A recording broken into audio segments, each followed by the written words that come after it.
Subscribe now and press the bell icon. Never miss an update. दोस्तों, आपने कई बार सुना होगा कि अगर पृथ्वी के बाद किसी दूसरे ग्रह पर जीवन की कल्पना की जा सकती है तो वो है मंगल ग्रह। हालांकि वैज्ञानिकों का मानना है कि हमारा ब्रह्मांड इतना बड़ा है तो ऐसा कैसे हो सकता है कि उसमें केवल और केवल पृथ्वी पर ही जीवन संभव हो। उनके अनुसार ब्रह्मांड पर और भी ऐसे ग्रह मौजूद हैं जिसमें जीवन पनपता है, जीवन जिया जाता है, और वो हमारे जैसे हैं या नहीं ये तो नहीं पता, पर वो जीवित अवश्य होंगे। फिलहाल कुछ वैज्ञानिकों ने यह दावा किया है कि पृथ्वी पर जीवन मंगल ग्रह से यात्रा करके ही आया है।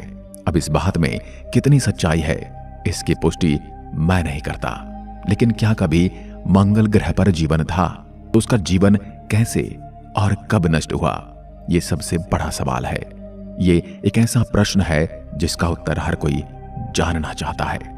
इसीलिए आज हम इस विषय पर बात करेंगे और जानेंगे आखिर कैसे कैसे हालात रहे होंगे जिन्होंने मंगल ग्रह को बेजान कर डाला लेकिन पृथ्वी पर जीवन को भेज दिया। ये बात तो आप भी जानते होंगे कि सभी ग्रहों का जन्म तारे से होता है और हमारे सौरमंडल के सभी ग्रह भी हमारे सूर्य से ही जन्म लेते हैं। अब हमारा सूरज सबसे गर्म पिंड है, इसलिए इसमें जन्मे सभी ग्रह भी बेहद गर्म रहे होंगे। लेकिन ग्रहों के पास खुद से गर्मी पैदा करने का कोई जरिया नहीं था, इसलिए उन्होंने ठंडा होना शुरू कर दिया। ये प्रक्रिया करोड़ों साल तक यूं ही चलती रही। मंगल ग्रह जो कि पृथ्वी से काफी छोटा है और सूर्य से भी इसकी दूरी कहीं ज्यादा है, इसलिए मंगल ग्रह पर करोड़ों साल पहले ही आदर्श तापमान बन गया था। जब जन्म के करोड़ों साल बाद भी हमारी पृथ्वी एक भट्टी की तरह तप रही थी, तब मंगल ग्रह पर अच्छा तापमान था और वहां पर स्वच्छ पानी के सागर बहने लगे थे। और अतीत में पानी बहने के सबूत हमारे खोजयानों ने भी ढूंढ निकाले हैं। हमें मंगल पर पानी होने के सबूत मिले हैं। मंगल के इन्हीं महासागरों में सूक्ष्म बैक्टीरिया जन्म लेने लगे और किसी भी ग्रह पर जीवन की शुरुआत बैक्टीरिया के रूप में ही होती है, जबकि बड़े जीव बनने के लिए फिर उन्हें एक लंबा समय तय करना होता है, एक लंबी यात्रा से गुजरना होता है, जबकि मंगल ग्रह पर उन्हें वो समय नहीं मिला क्योंकि तभी एक एस्ट्रॉयड तेज गति से होता हुआ मंगल ग्रह से टकरा गया, जिससे हजारों परमाणु बम के बराबर उस एस्ट्रॉयड से ऊर्जा निकली और उससे मंगल ग्रह का ऊपरी हिस्सा समाप्त हो गया। इस टकराव से मंगल ग्रह के बैक्टीरिया अपने आप नष्ट हो गए। उसी समय एक और ग्रह घूमता हुआ हमारी पृथ्वी से टकराया और पृथ्वी के दो टुकड़े हो गए। हाँ, यह बात और है कि तब पृथ्वी पर कोई जीवन था ही नहीं, तो उस टक्कर से पृथ्वी के जो टुकड़े हुए उनमें से एक टुकड़े पर तो हम रहते हैं और जो बचा दूसरा टुकड़ा उसे हम आज चांद कहते हैं। इसलिए हिंदू पौराणिक ग्रंथों में पृथ्वी को चांद की बहन कहा गया है और हम पृथ्वी को माता मानते हैं, इसीलिए चंदा को मामा कहा गया है। पृथ्वी के उस ग्रह से हुई टक्कर एक अच्छा संयोग था क्योंकि उससे भविष्य में पृथ्वी पर जन्म जीने लायक परिस्थितियां बनने वाली थी। साल 2014 में नासा के रोवर्स ने मंगल ग्रह की एक जबरदस्त तस्वीर ली थी, क्योंकि इस तस्वीर में गोल पत्थर दिखाई दिए थे जो कि हजारों साल पानी बहने के कारण बनते हैं। साथ ही तस्वीर में काफी सारे दर्रे और नदी रूपी संरचनाएं भी थी, जिसको देखकर वैज्ञानिकों ने अनुमान लगाया कि एस्टेरॉयड की टक्कर के बावजूद भी मंगल की धरती के अंदर पानी तरल रूप में रहा होगा, क्योंकि ज्वालामुखी के फटने के कारण भाव की अवस्था में बाहर निकला। आपको यह भी पता होना चाहिए कि मंगल ग्रह पर अनगिनत ज्वालामुखी हैं। एवरेस्ट की चोटी से 3 गुना ऊंचा मंगल का ओलंपस पर्वत भी असल में एक ज्वालामुखी ही है। जलवाष्प के रूप में ज्वालामुखियों ने जब पानी बाहर फेंका तो मंगल पर बादल बने, जिससे बारिश हुई, जिससे एक बार फिर से मंगल ग्रह पर जीवन पनपने लगा। लेकिन ये दूसरी बार पनपने वाला जीवन भी यहाँ लंबे समय तक नहीं चल सका, क्योंकि सूर्य से ज्यादा दूरी होने की वजह से मंगल ग्रह तब काफी ज्यादा ठंडा हो गया था और उसका पानी बर्फ में जम गया था। मंगल ग्रह पर अत्यधिक ठंड होने के कारण उसके बैक्टीरिया जैसे सूक्ष्म जीव भी समाप्त होने लगे। दूसरी तरफ तभी पृथ्वी का तापमान अब सही होने लगा था और चंद्रमा के गुरुत्वाकर्षण ने पृथ्वी को तब एक महत्वपूर्ण बेहतरीन स्थिति प्रदान की, जबकि ऐसी स्थिरता मंगल ग्रह पर नहीं थी, क्योंकि उनके दोनों उपग्रह बेहद छोटे हैं और उनका गुरुत्वाकर्षण बल मंगल ग्रह को एक दूरी पर बांधने लायक नहीं है, जबकि हमारा चंद्रमा काफी बड़ा है और उसका गुरुत्वाकर्षण बल हमारी पृथ्वी को एक तरफ झुकाकर रखता है, जिसकी वजह से यहाँ सर्दी, गर्मी और बारिश वाले मौसम बन पाते हैं।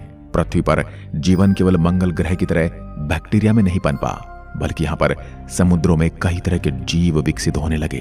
लेकिन तब पृथ्वी के पास ओजोन परत नहीं थी, तब कोई भी जीव समुद्र से बाहर नहीं रह सकता था।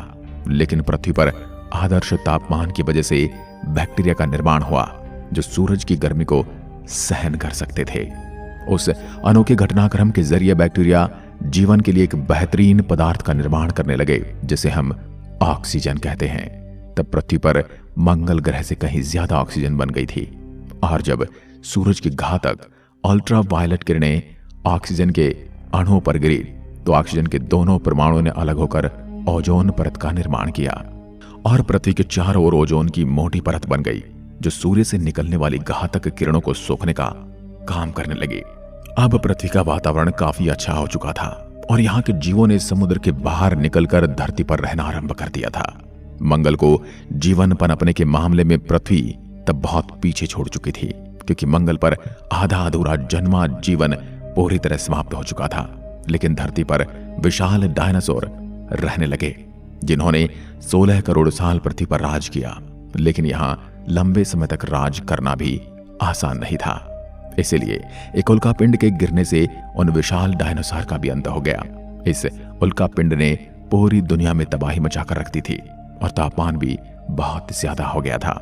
हजारों साल तक आसमान से आग की बारिश हो रही थी और एक बार फिर पृथ्वी पूरी तरह से तबाह हो चुकी थी। आज से 6.5 करोड़ साल पहले धरती पर हर तरफ नर्क जैसा मंजर दिखाई दे रहा था। लेकिन ये घटना हमारे लिए एक वरदान साबित होने वाली थी, क्योंकि अगर डायनासोर का अंत नहीं होता तो हम यहाँ नहीं होते।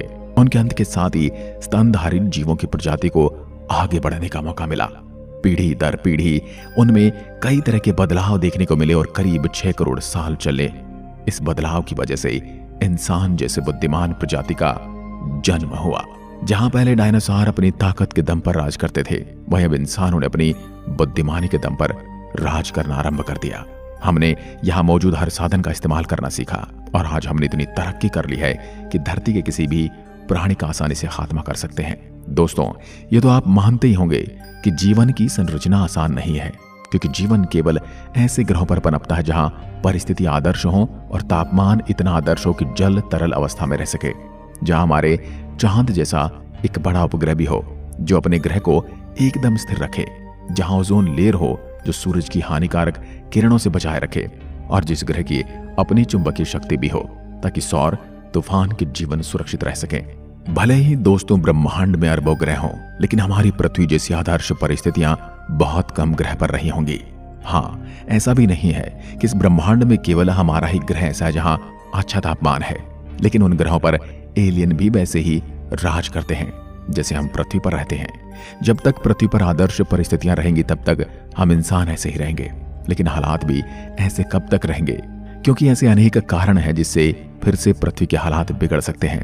ठीक वैसे ही जैसे 6.5 करोड़ साल पहले हुआ था, और डायनासोर की तरह हमारा भी खात्मा हो जाएगा।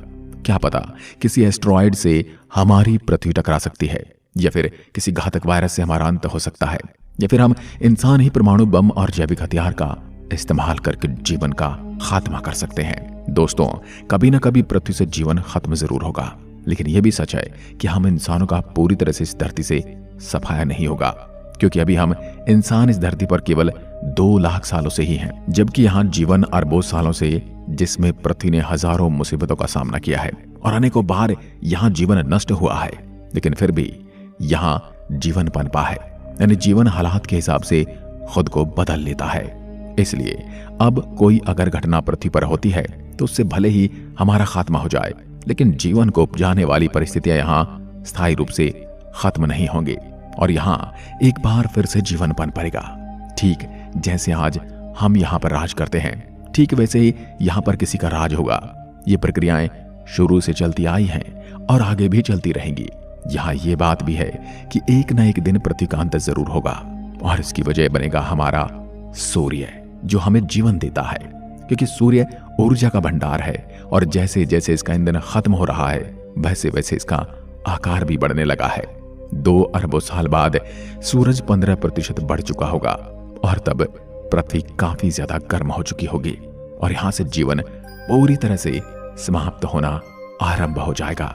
और जब सूरज का ईंधन पूरी तरह से समाप्त हो जाएगा तब इसका आकार पूरी तरह से बढ़ जाएगा। उस समय सूरज का फैलाव हमारी पृथ्वी तक पहुंच जाएगा और हमारी पृथ्वी पिघलकर सूरज में समा जाएगी। इसलिए मैं इतना ही कहूंगा कि हमारी पृथ्वी अमर नहीं है और जिस तरह किसी भी चीज का जन्म होता है ठीक वैसे ही हमारी पृथ्वी का भी जन्म हुआ है और जिसका जन्म हुआ है उसका अंत अवश्य है। आज की वीडियो में बस इतना ही। अगर वीडियो पसंद आए तो लाइक कीजिए और ऐसी वीडियो देखने के लिए हमारे चैनल को तुरंत सब्सक्राइब जरूर करें। धन्यवाद।